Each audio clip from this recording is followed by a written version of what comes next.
এটা কি গতকালের ছিল? এটা নেন, এটা হাতে নেন। এটা এখানে কি গতকালে রান্না করা ছোলা ছিল? দেখেন এগুলো মিক্সার, নতুন পুরাতন মিক্সার। ওই যে আলুর পিস দেখা যাচ্ছে যে আলু আছে গতকাল আর আজকে মিক্স করছে। এই যে স্যার এই যে জমাট বাড়ি।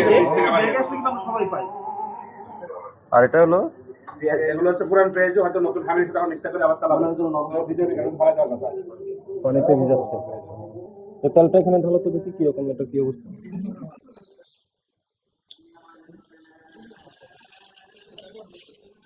গতকাল এটা আজকে আবার ইউজ করব, তাই তো?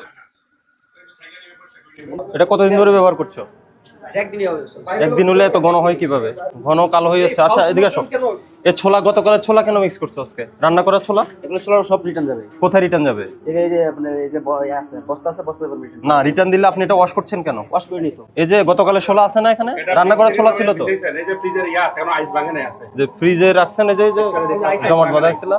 আর এটা কি? এই সব রিটার্ন। না না, এই জিনিসটা কি? এই পেঁয়াজি। তো পেঁয়াজি আজকে আবার পানিতে চুবানোর দরকার কি? ফালাই দিবেন। আর ফেলে দিলে কেন? আপনি তো ফেলে দিলে তো আবার পানি দিয়ে আপনার কষ্ট করার দরকার কি? ওটা ফেলে দিবেন। ফেলে দেওয়ার জন্য পানিতে কেন ভেজালেন? ফেলে দেওয়ার জন্য কি পানিতে ভিজাতে হয়? এটা এই যে ছোলা আজকে আপনার ইউজ করবেন, আজকে আবার ব্যবহার করবেন।